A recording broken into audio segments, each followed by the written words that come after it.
Singh, I am a dental surgeon. मैं मुख और दंत रोग विशेषज्ञ हूँ और यहीं आजमगढ़ में प्रैक्टिस करती हूँ। मैडम से जुड़ी हैं और मैडम का जो मिशन है उसमें आपकी तरफ मैम आयुष का जो एच है दैट स्टैंड्स फॉर होम्योपैथी, और होम्योपैथी की लिमिटेशंस क्या हैं, आज की चिकित्सा पद्धति में उनकी सीमाएं क्या हैं, उनका दायरा क्या है, इसके बारे में पहले तो सीमा यही हो गई है कि जो पब्लिक है डॉक्टर रविंद्र कुमार अस्थाना, आयुर्वेदिक फिजिशियन हूँ। कहाँ से? जौनपुर से हूँ। जौनपुर से। सर, ये पंचकर्मा क्या है, इसे बताएं हमारे दर्शकों को, और इसके फायदे क्या क्या हैं? देखिए, पंच ने यहाँ आमंत्रित भी किया है, जिनसे आप पूछ सकते हैं कि वो लोग क्या क्या कर रहे हैं। लगभग 250 किसान हमारे शहर में काम कर रहे हैं और इसके ऊपर लोग नमस्कार, सुपरफास्ट न्यूज में आपका स्वागत है। संजीवनी में होगा पंचकर्म आयुर्वेद के प्रयोग से गंभीर रोगों का इलाज। जी हां, जनपद आजमगढ़ अंतर्गत दिनांक 27 अगस्त 2023 शहर के लक्ष्मीरामपुर स्थित संजीवनी अस्पताल में निःशुल्क स्वास्थ्य परीक्षण शिविर आयोजित किया गया, जिसमें जनपद के जाने माने डॉक्टरों के द्वारा निःशुल्क चिकित्सीय सेवाएं प्रदान की गईं। स्वास्थ्य शिविर में आयुर्वेद, पंचकर्म चिकित्सा, एलोपैथी, होम्योपैथी तथा दंत एवं मुख चिकित्सक के द्वारा ज़रूरतमंद मरीजों को आवश्यक चिकित्सीय परामर्श एवं दवाओं का वितरण किया गया। शिविर के दौरान आयोजित प्रेस वार्ता के माध्यम से संजीवनी अस्पताल के प्रबंध निदेशक डॉक्टर अर्चना मैसी डायग्नोलॉजिस्ट ने कहा कि आज के वातावरण में सबसे पहले हमको बीमारी के मूल कारण को जानकर व उसके लिए उपयुक्त इलाज हेतु संबंधित चिकित्सीय परामर्श की आवश्यकता है।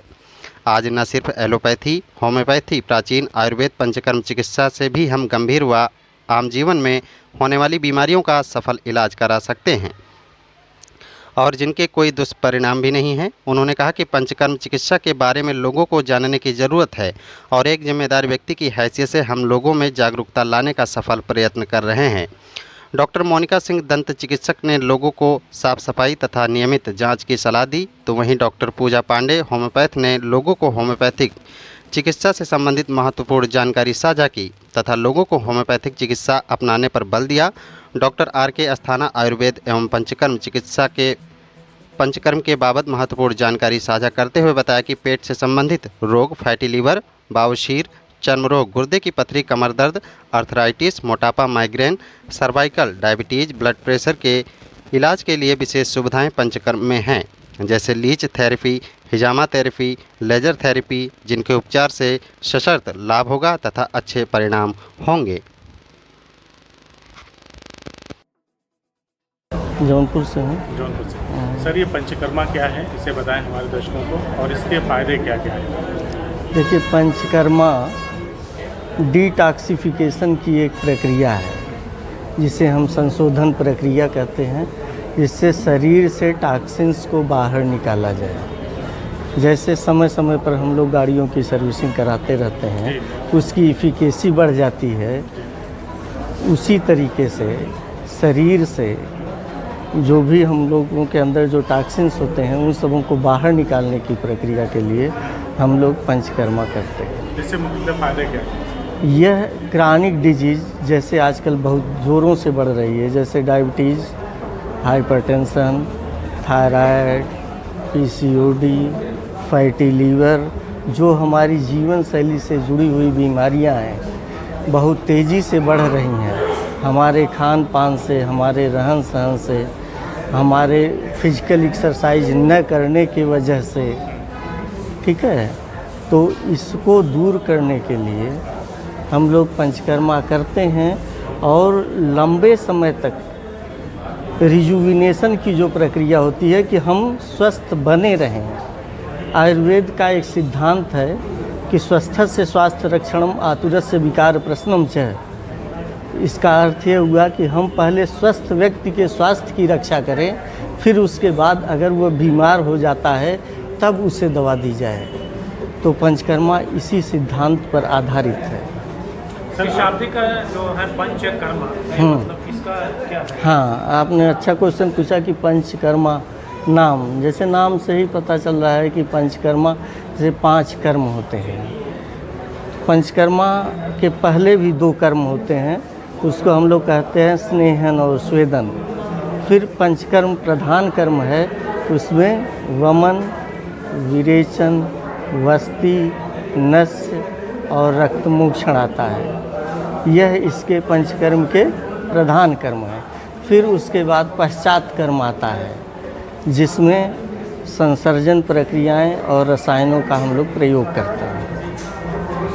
सब पंचकर्मा या आयुर्वेद हमारी बहुत पुरानी पद्धति रही है पुराने समय, और आदमी विकास के दौर में इस तरह से आगे बढ़ा कि तमाम दवाओं का जो इस्तेमाल हो रहा है, उसका साइड इफेक्ट, तमाम जो रासायनिक खादों का इस्तेमाल होता है, साग सब्जियां हम खाते हैं, उसका दुष्प्रभाव होता है। तो जो मैडम का मिशन है पुराने समय की तरफ लौटने को प्रेरित करने जैसा, तो आप क्या कहना चाहते हैं कि हमारा पुराना वाला समय या हमारी पद्धतियाँ पुरानी वाली वही बेहतर थी? मैडम ने बहुत अच्छा मिशन स्टार्ट किया, इसके लिए मैं इनको बधाई देना चाहता हूँ पहले।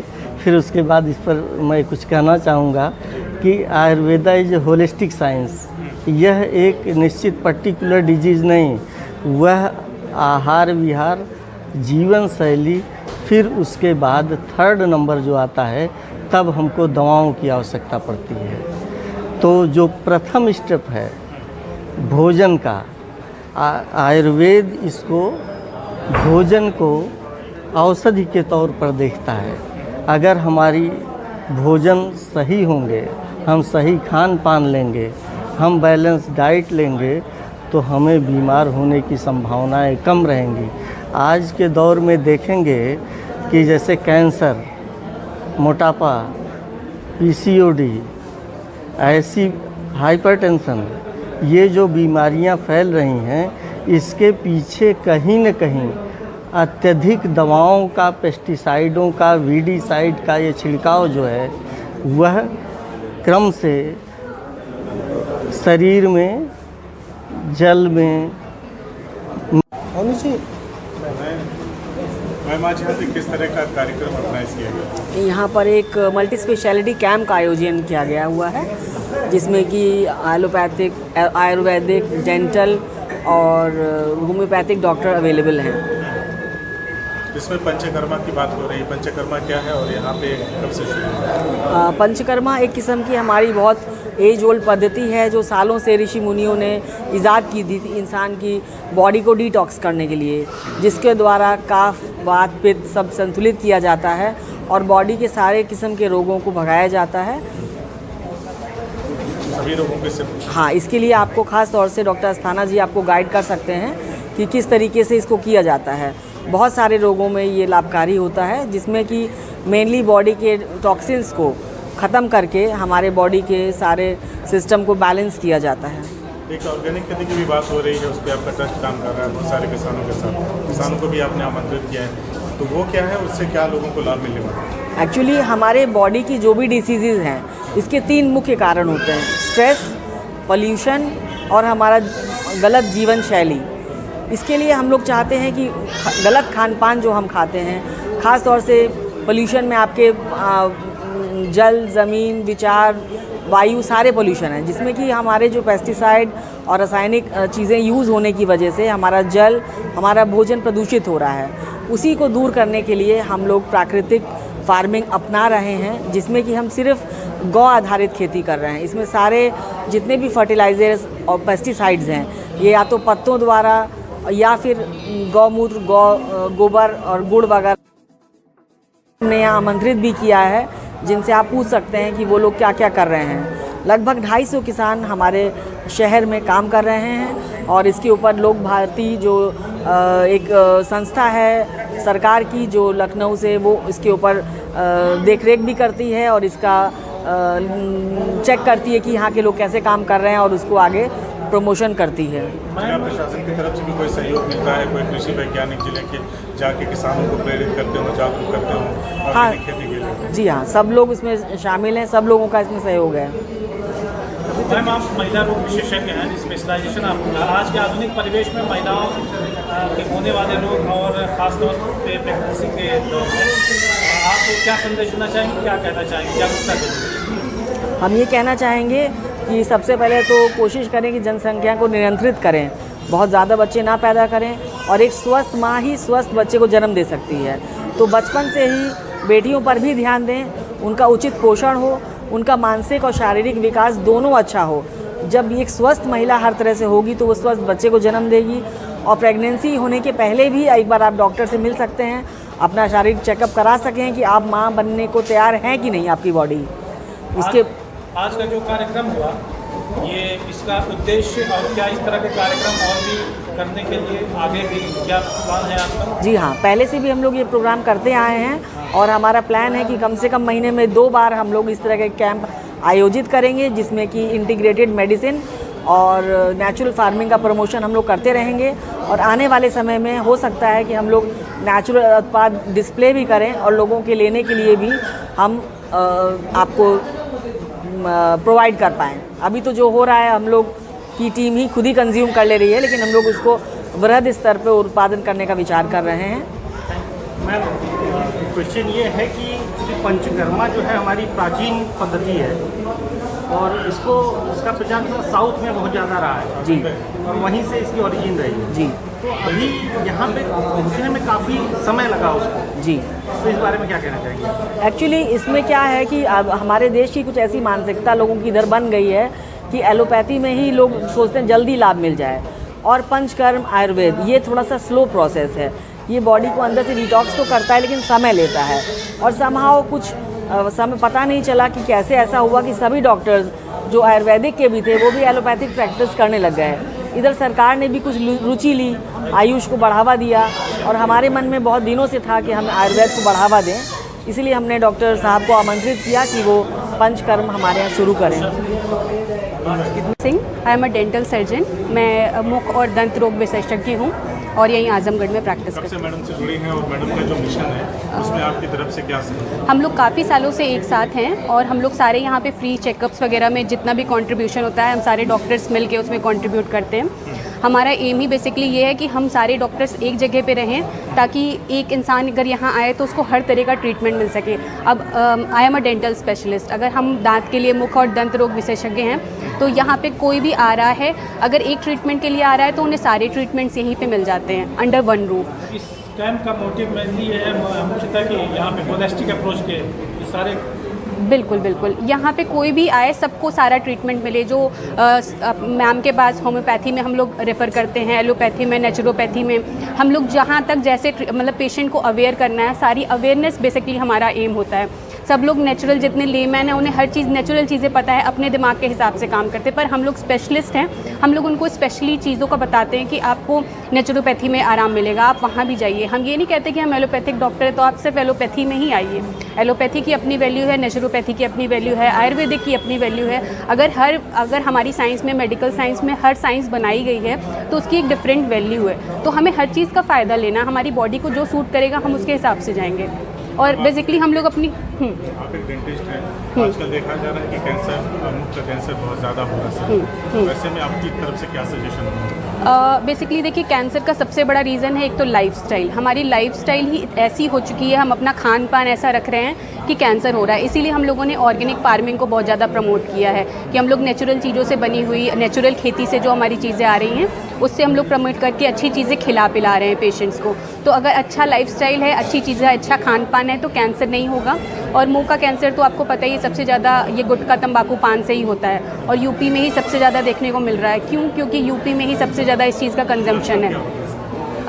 सबसे पहले तो इसमें मुंह में छाले दिखना शुरू हो जाएंगे, रेड एंड वाइट पैचेस होते हैं, और एक बड़ा ही कॉमन है OSMF, ओरल सबम्यूकस फाइब्रोसिस। इसमें पेशेंट का मुंह कम खुलने लग जाता है, और यहाँ पे बहुत ही कॉमन है। हमें क्या है, नॉर्मली हमारे मुंह में 3.5 उंगली या 4 उंगली जानी चाहिए, पर अभी यहाँ पे यूपी में इतना कॉमन है ये। हमारे आए दिन पेशेंट्स ऐसे होते हैं कि पेशेंट के मुंह में 2 ही उंगली जा रही, और वो उस चीज़ से अभी भी अवेयर नहीं है कि हम गुटखा खा रहे हैं इतने दिन से और हमें कैंसर के लक्षण आना शुरू हो गए हैं, और हम उसका ध्यान भी दें और ट्रीटमेंट कराएं। क्योंकि इनिशियल स्टेज में इसमें ट्रीटमेंट है, पर अगर ज़्यादा आगे बढ़ जाता है तो डॉक्टर के भी हाथ से बात निकल जाती है। मैम, आयुष का जो H है दैट स्टैंड्स फॉर होम्योपैथी, और होम्योपैथी की लिमिटेशंस क्या हैं आज की चिकित्सा पद्धति में, उनकी सीमाएं क्या हैं, उनका दायरा क्या है, इसके बारे में बताएं। पहले तो सीमा यही हो गई है कि जो पब्लिक है वो ही सीमित कर देती है। मेरे हिसाब से पब्लिक ही सीमित कर रही है। लोगों को पूरी जानकारी नहीं है कि होम्योपैथी उस स्तर तक काम कर सकती है जिस स्तर तक शायद एलोपैथ भी नहीं जा सकती है। और लोगों की एक धारणा ये है कि बहुत धीरे काम करती है, ऐसा कुछ भी नहीं है। अगर प्रॉपर सेलेक्टेड मेडिसिन है तो बहुत धीरे नहीं, विद इन आवर्स काम करती है वो। ये इसकी सीमाएं हैं और आप किसी भी स्तर का रोग इससे सही कर सकते हैं, मानसिक, शारीरिक या किसी भी तरीके का।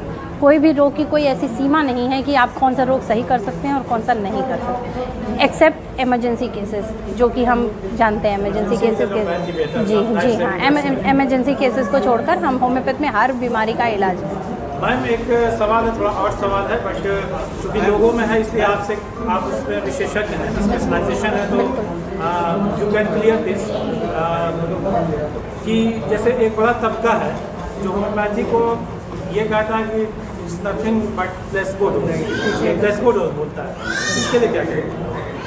इसके लिए धारणा ही, मैंने पहले ही बता दिया कि लोगों की धारणाएं हैं, धारणाओं के हम किसी को वश में नहीं कर सकते। हम अपने ट्रीटमेंट को दिखा सकते हैं, हम इसीलिए प्रोत्साहन कर रहे हैं कि और सरकार भी प्रोत्साहित कर रही है। कहीं ना कहीं सरकार भी ये चीज़ बिलीव करने लगी है कि homeopathy is not only the placebo, कुछ तो असर है।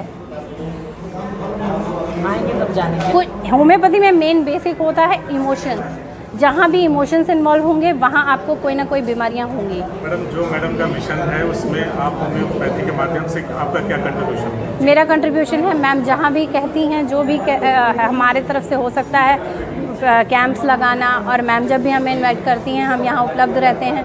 मरीज जो भी यहाँ पे आते हैं और मैम को लगता है कि होम्योपैथी में हम भेज सकते हैं, मैम मेरे पास भेजती हैं और मैं उनका अपने तरफ से पूरा इलाज करने की कोशिश करती हूँ। आगे भी कैंप जो होते रहेंगे? बिल्कुल मैम जहाँ जहाँ भी मुझे मेरा सपोर्ट ज़रूरी होगा वहाँ मैं मैम के साथ एज अ होम्योपैथिक फिजिशियन खड़ी हूँ। लोगों को क्या कहना चाहेंगे? लास्ट सवाल, होम्योपैथी को लेकर लोगों से क्या कहना? लोगों से यही कहना चाहूँगी कि आपसे रिक्वेस्ट कर सकती हूँ कि आप होम्योपैथी को कम ना समझें, ज़्यादा ना समझें तो कम भी ना समझें। शायद कुछ ऐसे रोग हैं जिनका इलाज होम्योपैथी में हम कर सकते हैं और शायद एलोपैथी वहाँ पे बेअसर है।